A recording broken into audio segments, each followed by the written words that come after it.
말씀을 함께 봅니다. 요엘서 3장 9절에서 10절입니다.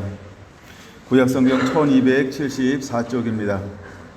구약성경 1274쪽 요엘서 3장 9절에서 10절.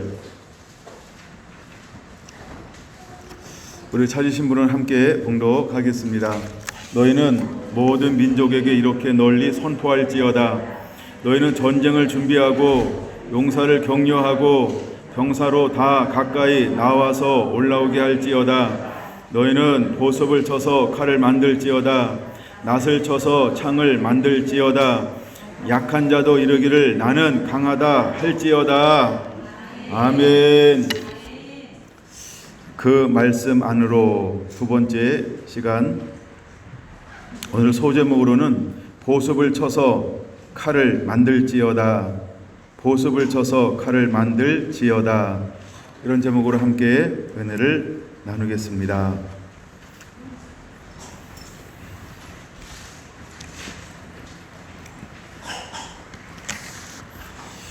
네, 하나님께서 놀라운 계획을 가지고 있습니다. 그 계획은 무엇이냐 하면 이제 하나님께서 만민에게 성령을 부어 주실 것입니다. 그래서 꿈을 꾸고 환상을 보고 예언하는 새로운 세대를 하나님이 일으키게 될 것을 하나님은 계획해 놓고 있습니다. 꿈, 환상, 예언은 모두 하나님의 음성입니다. 꿈, 환상, 예언은 모두 하나님의 말씀입니다. 꿈, 환상, 예언은 모두 하나님께서 우리에게 주시는 아버지의 마음을 알려주는 통로라고 하는 것입니다. 근데 때가 오면 하나님은 영을 부어줄 거예요. 하나님의 영으로 수많은 사람들의 심령 가운데 하나님의 영을 부어서 회복하게 할 것이다. 그래서 영이 임한다라고 하는 것은 회복의 의미가 있습니다. 원래 하나님은 사람을 지으셨고 아담에게 하나님의 영을 부어 주었어요. 그래서 그것을 영광과 존귀로 간을 씌웠다 이렇게 표현합니다. 근데 죄를 지음으로 말미암아 영광과 존귀가 벗겨졌어요. 그래서 하나님과의 관계가 끊어지고 말았습니다. 하나님과 관계가 끊어졌는데 이것을 우리는 죄의 결과다라고 말합니다. 근데 하나님은 어떤 계획을 가지고 있냐 하면 이제 언젠가 되면은 하나님은 죄의 문제를 해결하실 것이다. 다시 하나님은 하나님의 영을 부어주게 될 것에 대한 놀라운 계획을 가지고 있었던 것입니다. 근데 요엘 선지자를 통해서 이것이 이미 우리에게 공개가 되어지고 있는 것이죠. 그리고 실제로 이 말씀이 실제가 된 것은 사도행전 2장에서 오순절 날이 임함을 통해서 하나님의 아들 예수님을 보내어 주었고 사역하게 하셨고 또한 우리의 죄가를 위해서 십자가를 지셨고 그 다음에 죽음을 이기고 첫 부활의 열매가 되셨고 이 땅 가운데 40일 머물면서 제자들에게 말씀을 풀어주었고 그리고 위로부터 능력이 임할 때까지 이 성에 머물러라 했던 그 제자를 위시한 120문도가 함께 약속의 말씀을 붙잡고 한 마음으로 기도할 때 하나님의 때 오순절이 임하였을 때 함께 모여 기도하는 그 무리들 가운데 하나님의 영이 임함을 통하여서 그들은 꿈을 꾸고 환상을 보고 예언하는 이 요엘서의 말씀이 회복되어졌던 것입니다. 주님은 누구랑 함께 일하기를 원하시냐 하면 이와 같이 하나님의 영을 부어서 꿈을 꾸고 환상을 보고 예언하는 즉 하나님의 말씀, 하나님의 계시, 하나님의 비밀을 가지고 나가서 이제 하나님의 나라와 의를 이 땅 가운데 열어가는 사람들을 세울 것이라고 하는 것입니다. 근데 이것을 일컬어서 우리는 뭐라고 표현할 수 있냐 하면 영적 전쟁이다 이렇게 표현할 수 있다라고 하는 것입니다. 왜 영적 전쟁이냐 하면 타락한 마귀와 싸워야 하기 때문에 그렇습니다. 타락한 마귀와 영적 전쟁을 벌여야 하기 때문에 그렇습니다. 우리에게 싸움은 크게 두 가지가 있는데 하나는 육의 싸움이고 하나는 영의 싸움인 것입니다. 이제 예수님께서는 영의 싸움에서 마귀의 머리를 파하셨어요. 밟았어요. 깨트렸어요. 그래서 예수님은 승리하셨습니다. 그럼 이제 우리는 어떤 싸움에 예수님이 승리한 그 싸움으로 끝나는 것이 아니고 이제 우리는 하나님의 말씀과 성령을 가지고 지속적으로 어떤 싸움을 싸워야 할까? 우리는 영의 싸움도 할 뿐만 아니라 육의 싸움도 싸우는 자가 되어야 할 줄로 믿습니다. 그래서 에베소서에서 주님은 우리에게 전신갑주를 입으라 라고 말하고 있습니다. 이런 악한 날에 능히 싸워 서기, 즉 승리하기 위함이다 라고 말씀하고 있어요. 그러므로 우리는 이제 전신갑주를 입고 일어나는 자가 되어야 하는 것입니다. 자, 근데 오늘 요엘서 3장 9절에는 뭐라고 말씀하고 있냐면 너희는 모든 민족에게 이렇게 널리 선포할지어다 라고 말씀하고 있어요. 여기서 말하는 민족이라는 것은 문맥적으로 보면 이방인에게 이렇게 말씀을 하고 있는 것입니다. 이제 너는 모든 민족에게 이렇게 널리 선포할지어다. 너희는 전쟁을 준비하라. 그리고 너희는 용사를 격려하라. 그리고 병사들로 다 가까이 나와서 올라오게 할지어다 라고 하면서 병사를 모집하고 있는 걸 볼 수 있어요. 병사들을 부르고 있는 것을 볼 수 있어요. 그래서 이제 우리는 전쟁을 준비하는 자가 되어야 합니다. 우리의 싸움은 어떤 전쟁인가? 우리의 싸움은 어떤 싸움인가? 이제 우리는 싸움을 할 때 무엇을 가지고 싸워야 하는가? 오늘은 그것 중에 한 부분을 좀 더 깊이 살펴보려고 합니다. 요엘서 3장 10절은 이렇게 말합니다. 너희는 보습을 쳐서 칼을 만들지어다. 낫을 쳐서 창을 만들지어다. 약한 자도 이르기를 나는 강하다 할지어다. 이렇게 말씀을 하고 있습니다. 요엘서 앞에 있는 호세아서의 10장 11절에 가면 이런 말씀이 있어요. 호세아 10장 11절 중간 부분에 유다는 밭을 갈고 이런 말씀이 있어요. 원래 유다라고 하는 그 이름의 뜻이 있는데 유다는 어떤 뜻을 가지고 있을까요? 찬송하다, 찬양하다, 송축하다, 하나님을 예배하는, 경배하는 그런 이름을 가지고 있는 지파가 유다입니다. 근데 유다는 무엇을 간다? 밭을 간다 이렇게 말하고 있어요. 근데 요엘서 3장 10절에 보니까 보습을 쳐서 이렇게 말합니다. 보습이라고 말하는 것은 오늘날 우리가 어떻게 이해를 해야 될까요? 소가 끌면서 밭을 가는 쟁기, 이것을 일컬어서 우리는 쟁기 아시죠? 쟁기를 아는 분도 있고 모르는 분도 있을 거예요.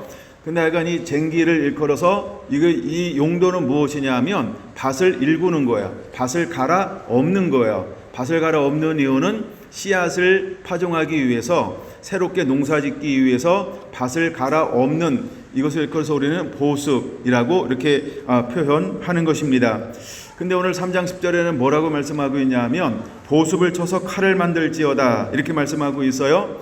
쟁기를 쳐서 칼을 만들어야 될 이유는 무엇일까? 그럼 이 부분을 직역하면 이렇게 해석할 수 있겠죠. 찬양을 전쟁의 무기로 만들지어다. 할렐루야. 찬양을 전쟁의 무기로 만들지어다. 할렐루야. 오늘은 우리가 하루 종일 하나님을 예배하고 찬양하고 경배하고 송축하는 그러한 하루를 우리가 만들기를 원합니다. 그럼 오늘 우리가 드리는 이 찬양 예배는 어떤 예배가 되어지는 것이냐 하면 원수를 잠잠케 하기 위해서 전쟁의 무기로 이제 우리의 찬양을 변형시키는 그런 귀중한 시간이 되기를 예수님의 이름으로 축원을 드립니다. 할렐루야. 요엘서 3장 2절은 이렇게 말씀하고 있어요. 내가 만국을 모아 데리고 여호사밧 골짜기로 내려가서 내 백성 곧 내 기업인 이스라엘을 위하여 거기에서 그들을 신문하리니 이는 그들이 이스라엘을 나라들 가운데 흩어버리고 나의 땅을 나누었음이며 라고 말하고 있습니다. 자, 이제 어디로 내려가기를 원하냐 하면 만국을 모아, 여기서 만국은 이방인들을 가리키죠. 내가 이방인들을 모아 데리고 여호사밧 골짜기로 내려가겠다 이렇게 말씀하고 있는 것입니다. 그럼 여호사밧 골짜기라고 하는 말은 어떤 의미가 있냐 하면 3장 14절에 보면 이렇게 말씀하고 있죠. 요엘서 3장 14절 사람이 많음이여 심판의 골짜기에 사람이 많음이여 심판의 골짜기에 여호와의 날이 가까움이로다 라고 할 때 여기서 말하는 심판의 골짜기, 그 다음에 3장 2절에서 말하는 여호사밧의 골짜기, 이것은 같은 것을 의미하는 것인데, 즉 성경은 여호사밧 골짜기를 무엇으로 비유하고 있냐면 심판의 골짜기로 묘사하고 있는 것을 볼 수 있습니다. 자, 이 부분을 좀 더 확대하기 위해서 우리가 성경을 먼저 찾아보기 시작해야 되는데 역대하 20장을 한번 보겠습니다. 역대하 20장입니다. 역대하 20장 1절을 보겠습니다. 그 후에 모압 자손과 암몬 자손들이 마온 사람들과 함께 와서 여호사밧을 치고자 한지라, 이렇게 말하고 있습니다. 여호사밧은 남유다의 네 번째 왕입니다. 네 번째 왕이 여호사밧인데 여호사밧은 35세에 왕위에 올랐어요. 그리고 25년 동안 7일을 하고 60세에 하나님의 부르심을 받습니다. 근데 여호사밧은 성경에 가장 많이 기록된 왕 중에 한 사람입니다. 근데 여호사밧은 어떤 길을 걸어갔냐 하면 17장에 보면 여호사밧을 어떻게 말하고 있냐 하면 그는 다윗의 길을 걸어간 사람, 17장 3절. 그 다음에 6절에 보니까 전심으로 여호와의 길을 걸어간 사람, 이렇게 여호사밧에 대해서 말씀을 하고 있습니다. 이 부분은 지난번에 한번 나눴던 것 같아요. 그렇죠? 다윗의 길, 여호와의 길을 걸어간 왕이 있는데 바로 그 왕이 유다의 네 번째 왕이었던 여호사밧이었다라고 하는 겁니다. 그랬더니 하나님께서 그를 점점 강대하게 만들었고 그 다음에 부귀와 영광을 크게 떨치게 만들었던 것입니다. 그가 왕위에 즉위하는 것이 BC 872년이었습니다. 근데 역대하 20장, 이제 연합군이 쳐들어와서 남유다를 공격하는 시기가 몇 년쯤 되냐 하면 대략 BC 853년쯤 되어지는 것입니다. 그럼 그가 25년 동안 왕위에 있어요.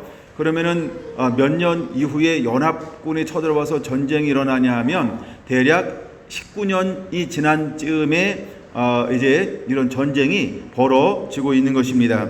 이 전쟁이 벌어질 때에 여호사밧은 어떤 것을 택하는가라고 봤더니 역대하 20장 3절 그는 행동을 보니까 이런 행동을 하고 있는 걸 볼 수 있어요. 여호사밧이 두려워하여 여호와께로 낫을 향하여 간구하고, 여기서 말한 낫은 페이스, 얼굴을 말하는 거죠. 그래서 얼굴을 하나님께로 향하고 하나님을 구하고 있는 여호사밧의 모습을 볼 수 있습니다. 그리고 두 번째, 온 백성에게 금식을 공포하고 라고 말합니다.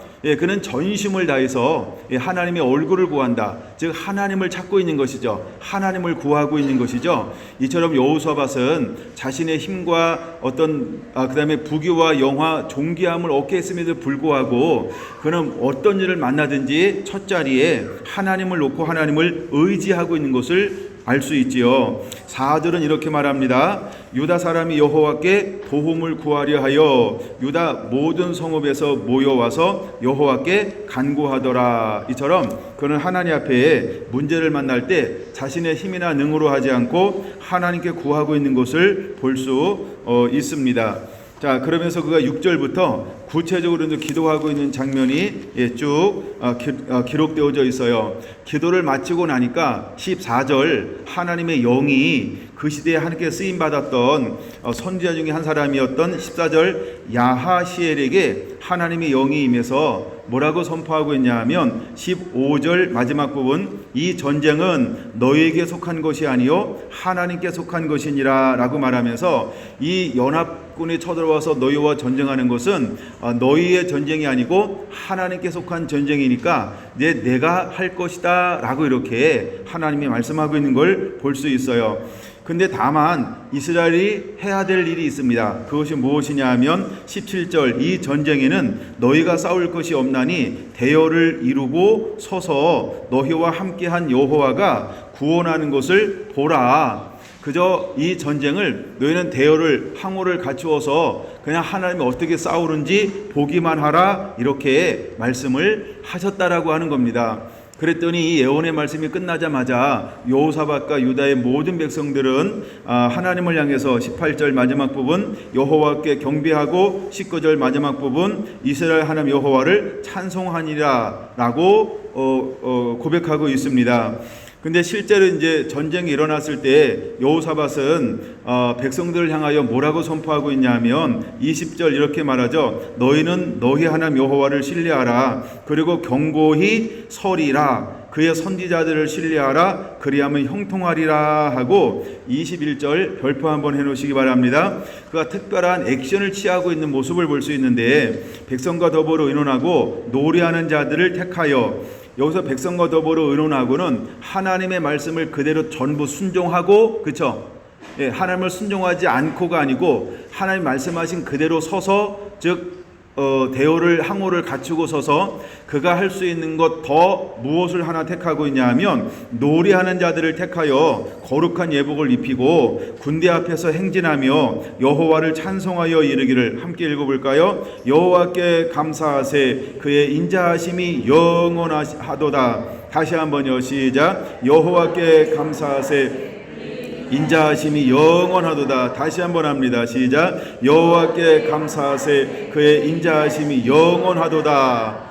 예, 여러분 찬양이 긴 것도 아니죠. 우리가 이제 어떤 한 마디 두 마디 찬양을 계속 돌림으로 하는 것처럼 하나님을 이렇게 찬양하게 했다라고 하는 것입니다. 여호와께 감사하세 그 인자하심이 영원함이로다 라고 찬양하며 외치기 시작할 때 22절 노래와 찬송이 시작할 때에 어떤 일이 벌어지나요? 하나님께서 복병을 두어서 연합군을 하나님의 복병이 쳐서 전쟁에서 승리하게 하시는 모습이 기록되어져 있습니다. 여기서 말하는 복병은 누구를 말하는 걸까요? 그렇죠? 사람이 아닙니다. 천군과 천사를 말하는 거죠. 그래서 하나님이 천사들을 보내서 이 연합군을 격퇴시키는 이런 장면이 기록되어져 있는 것입니다.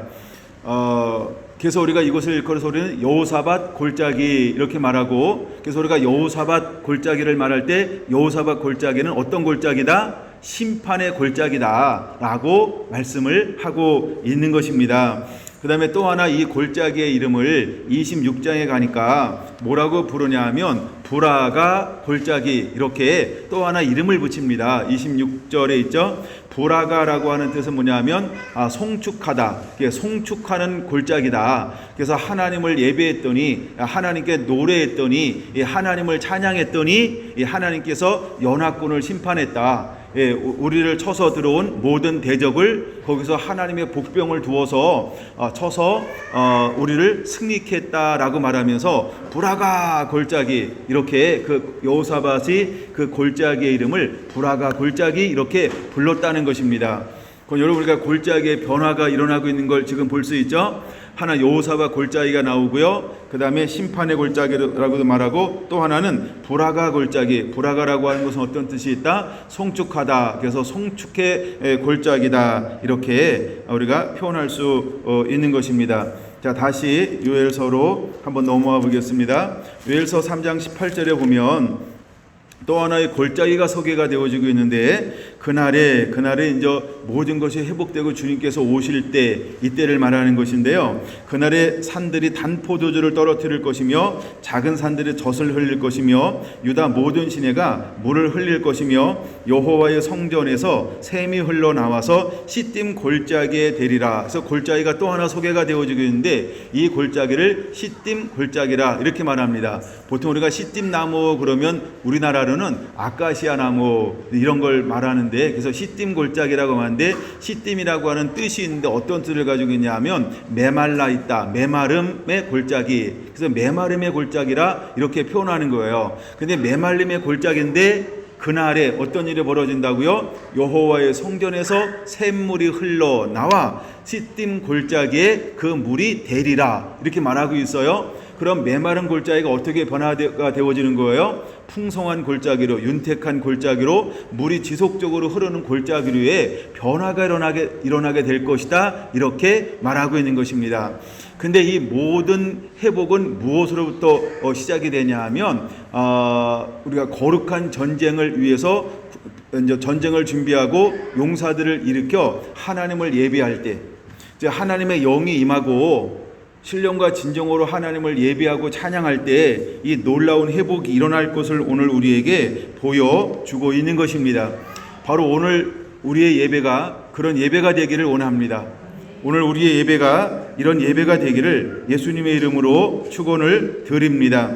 할렐루야. 3장 10절 마지막 부분에 이렇게 말하고 있죠. 약한 자도 이르기를 나는 강하다 할지어다. 할렐루야. 강하다라고 하는 말의 언어를 보면 용사 이런 의미가 있어요. 그래서 약한 자도 이르기를 나는 용사다라고 외칠지어다라고 말하라고 하는 것입니다. 그럼 여러분 우리는 어떤 용사가 되어야 할까요? 찬양의 용사가 되어야 할 줄로 믿습니다. 예배의 용사가 되어야 할 줄로 믿습니다. 그래서 오늘은 온 성도들이 함께 하나님을 찬양하고 하나님을 경배하고 하나님을 예배할 때 여러분들이 다 강한 용사가 되는 날입니다. 할렐루야. 그러므로 우리의 정체성의 변화가 확고하게 일어나게 되길 원하는데 나는 강한 용사다. 할렐루야. 우리 한번 3번만 옆 사람 보면서 할까요? 시작. 나는 강한 용사다. 나는 강한 용사다. 나는 강한 용사다. 저 2층에도요. 예, 나는 강한 용사다. 나는 강한 용사다. 할렐루야. 우리가 예배할 때 정말 나는 약하지만 나와 함께 하시는 그 하나님으로 말미암아 하나님의 강한 용사가 되는 것입니다. 할렐루야. 여러분에게 이런 은혜가 강력하게 임하게 되기를 예수님의 이름으로 축원을 드립니다. 시편 8편을 보겠습니다. 자, 하나님께서 마지막 때에 어떤 사람들을 통하여서 강한 용사로 들어 쓰시고 사용하시는가 봤더니 어떤 사람을 들어 쓰시나요? 시편 8편 2절입니다. 시작. 주의 대적으로 말미암아 어린 아이들과 젖먹이들의 입으로 권능을 세우시며 이는 원수들과 보복자들을 잠잠하게 하려 하심이니이다. 자, 하나님께서 누구를 강한 용사로 사용하십니까? 어린 아이들이요. 또 어떤 사람을요? 젖먹이들이요. 옆 사람 한번 보세요. 얼마나 소년인가? 얼마나 동안인 예. 예. 근데 하나님께서요, 바로 이와 같이 어린아이들을 통해서, 그 다음에 어린아이보다 더 어린 누구요? 젖먹이들을 통해서 하나님께서 여호와의 입에 권능을 부어주시겠다라고 말하는데 그 입에서 나오는 권능으로 말미암아 하나님이 2가지를 하시겠다라고 말씀하고 있어요. 하나는 무엇이냐 하면 원수들을 잠잠케 할 것이다. 2번째는요, 보복자들을 잠잠하게 할 것이다. 잠잠하게 한다, 이 말이 무슨 말인지 아죠? 야, 입을 틀어 막겠다.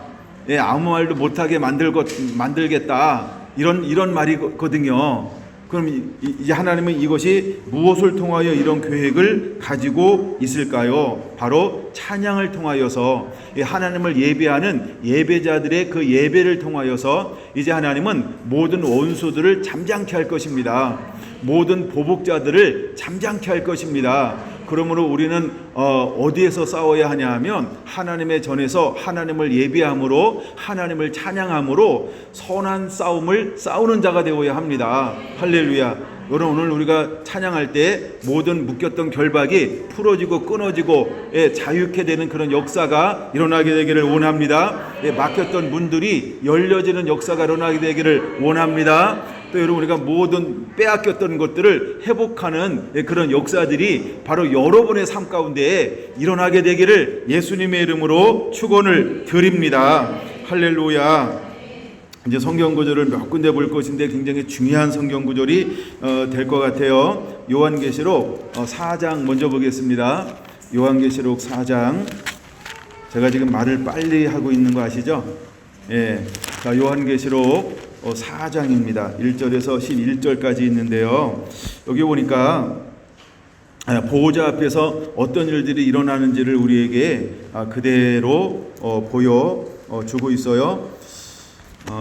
여러분들은 이 성경에 보호자라고 하는 단어에 좀 체크가 되어지고 있는지 모르겠어요. 2일 후에 내가 보니 열린 문이 있는데 내가 들은 바 내가 말하던 나팔 소리 같은 그의 음성이 이르되 이리로 올라오라. 이후에 마땅히 일어날 일들을 내가 내게 보이리라 하시더라. 내가 곧 성령에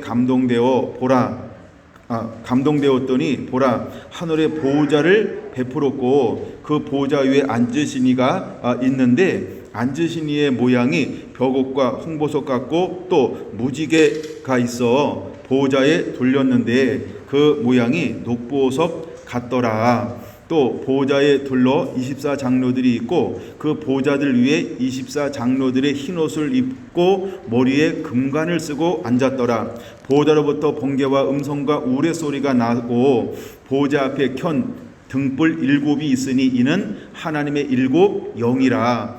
보좌 앞에 수정과 같은 유리 바다가 있고 보좌 가운데 보좌 주위에 4 생물이 있는데 앞뒤에 눈이 가득하더라. 그 첫째 생물은 사자 같고 그 둘째 생물은 송아지 같고 그 셋째 생물은 얼굴이 사람 같고 넷째 생물은 날아가는 독수리 같은데. 에스겔서 1장하고 똑같죠?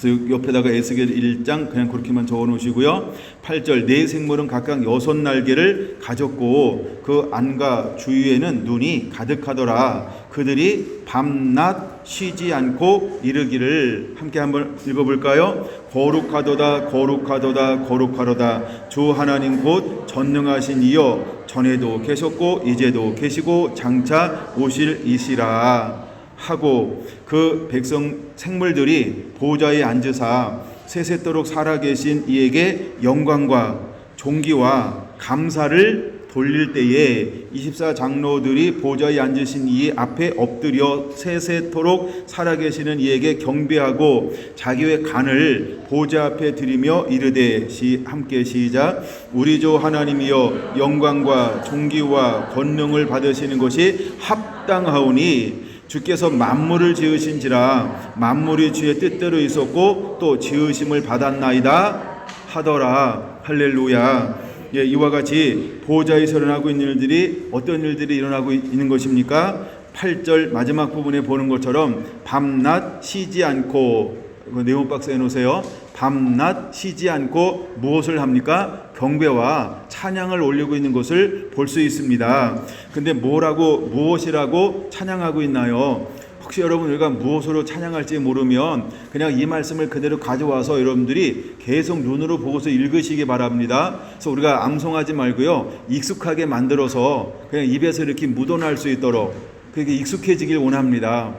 그러면 밤낮 쉬지 않고 이 생물들이 보좌에 앉아 계신 우리가 태초의 근본이신 하나님을 찬양하는데 어떻게 찬양하고 있습니까? 거룩하도다 거룩하도다 거룩하도다 주 하나님 곧 전에도 전능하신 이여 전에도 계셨고 이제도 계셨고 장차 오실 자이시라 하면서 이렇게 하나님을 찬양하고 있는 모습을 볼 수 있어요. 여러분 우리가 어떻게 찬양할까요?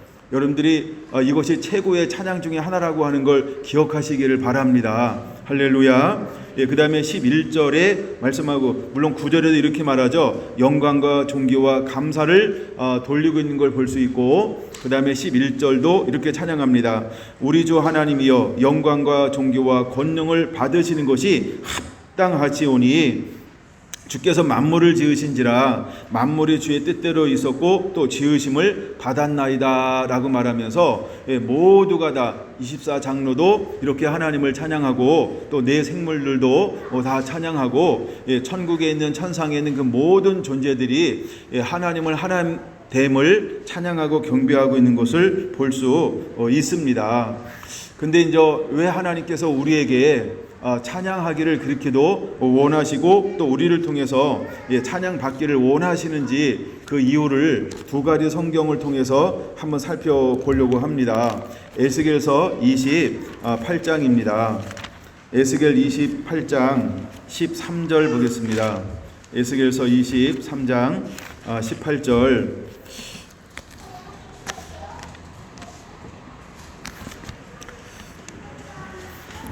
12절부터 볼까요? 인자야 두로 왕을 위하여 슬픈 노래를 지어 그에게 이르기를 주 여호와의 말씀에, 여기서부터 시작되는 건데, 너는 완전한 도장이었고 지혜가 충족하며 온전히 아름다웠도다. 가만히 보면은 아름다웠도다 현재형이에요, 과거형이에요, 미래형이에요? 과거형이죠.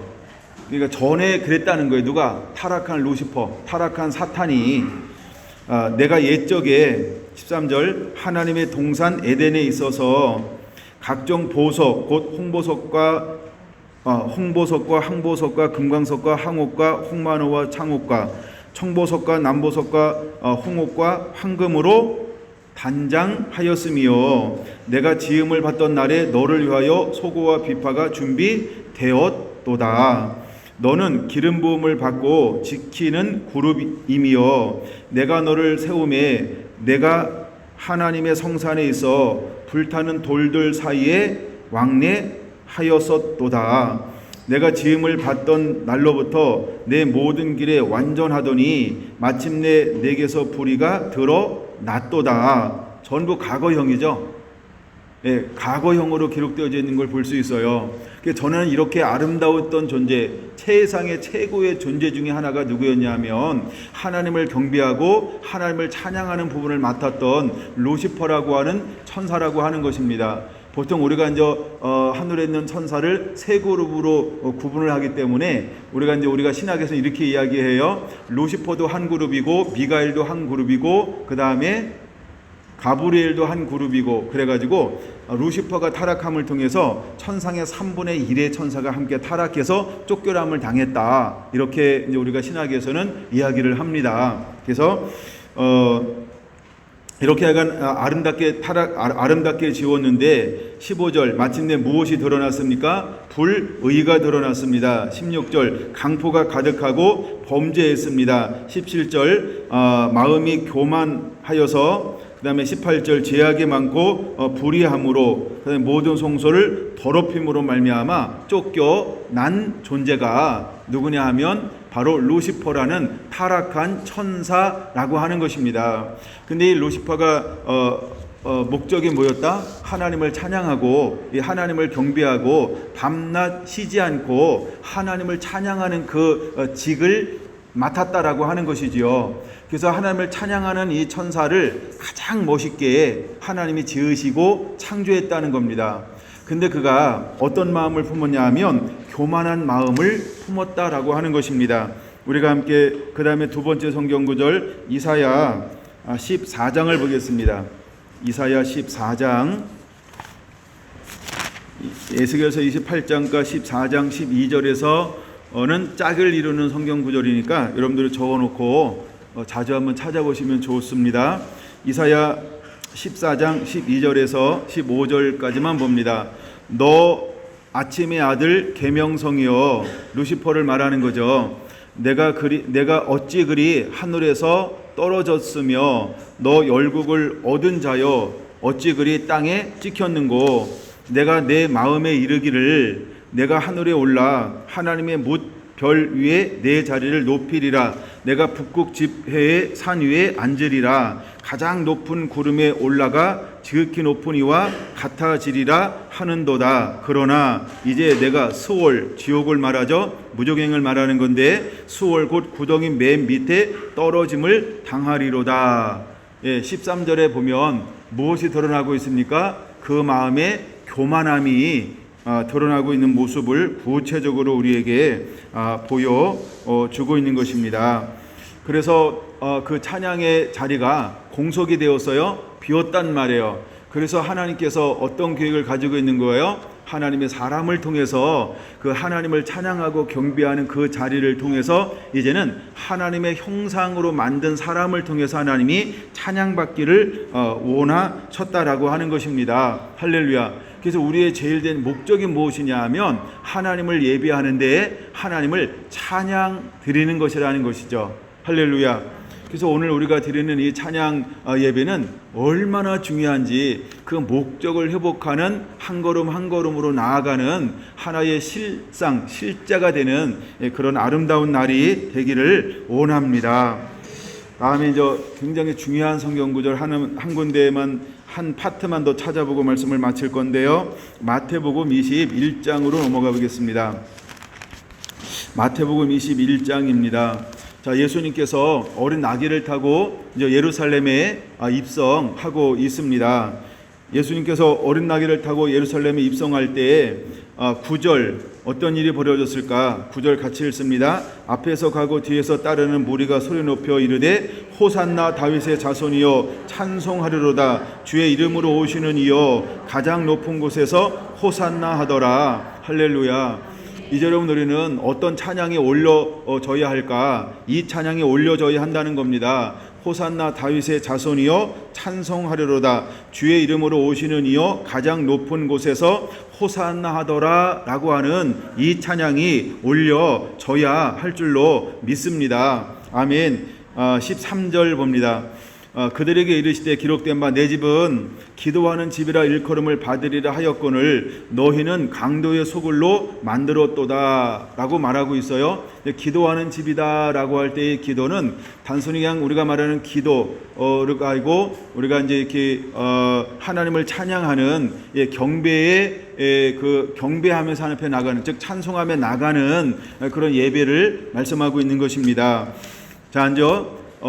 그래서 다시 잃어버렸던 예배가 이 예루살렘 성에서 회복이 되어지려고 하는 하나의 사인을 하나님께서 보여주고 있는 겁니다. 예수님께서 나귀를 타고 들어오셨을 때 그랬더니 그 시대에 교권을 가지고 있는 사람들을 통하여 사단이 어떻게 표현하고 있는가, 이건 사단의 공격인데 사단이 어떻게 공격하고 있는가 볼까요? 15절 대제사장들과 서기관들이 예수께서 하시는 이상한 일과 또 성전에서 소리질러 호산나 다윗의 자손이 하는 어린아이들을 보고 노하여. 그러면 대제사장이 노한 걸까요? 서기관들이 노한 걸까요? 그 속에서 역사하는 누가 노하게 한 걸까요? 바로 사단이 노하게 한 거죠. 왜냐하면 이 찬양이 회복되어지면 자기 때가 얼마 남지 않은 것, 나는 패할 수밖에 없다는 것을 사단은 너무나 잘 알고 있기 때문에 대제사장과 서기관들 속에 들어가 역사하는 마귀 사탄이 노를 바라는 겁니다. 근데 어떤 사람이 찬양하는 것을 통하여 노를 바라기 시작했나요? 거기 뭐라고 말합니까? 어린 아이들을 보고 이렇게 말하고 있습니다. 그럼 아까 시편 8편 2절 그 옆에다가 이렇게 적어 놓으시면 될 것 같아요. 시 8편 2절.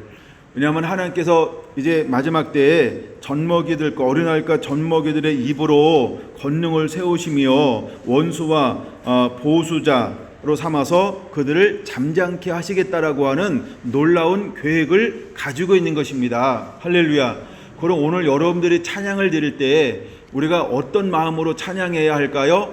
어린아이처럼. 어떻게요? 어린아이처럼. 갑자기 우리가 뭐 한 50년 막 60년 돌아가서 찬양하는 게 아니고 한 40년 막 돌아가서 찬양하는 게 아니고 우리가 어린아이 같은 마음을 가지고 하나님을 찬양해야 한다라고 하는 겁니다. 할렐루야. 빼는 어린아이가 없게 되길 원합니다. 전부 어린아이처럼 순수하고 단순하게 그냥 있는 그대로 하나님을 그렇게 찬양하는 여러분들 되기를 예수님의 이름으로 축원합니다. 아멘. 그럴 때 하나님의 그 어린아이의 입과 젖먹이들의 입에 무엇을 줄 거냐 하면 하나님의 권능을 그 입에 부어주게 될 거라는 거죠. 그래서 그들이 하는 호산나 다윗의 자손이여 찬송하리로다 주의 이름으로 오시는 이여라고 하는 이 찬양을 통하여서 원수의 계계는 파쇄하게 될 겁니다. 원수는 파쇄하게 될 것입니다. 원수의 모든 계획이 무너지게 될 것입니다. 우리를 묶고 있는 거, 우리를 가로막고 있는 거, 우리에게 뺏고 있는 모든 것들을 무너뜨리는 것은 무엇이냐 하면 어린아이와 젖먹이들의 입에서 나오는 찬양이라고 하는 것입니다.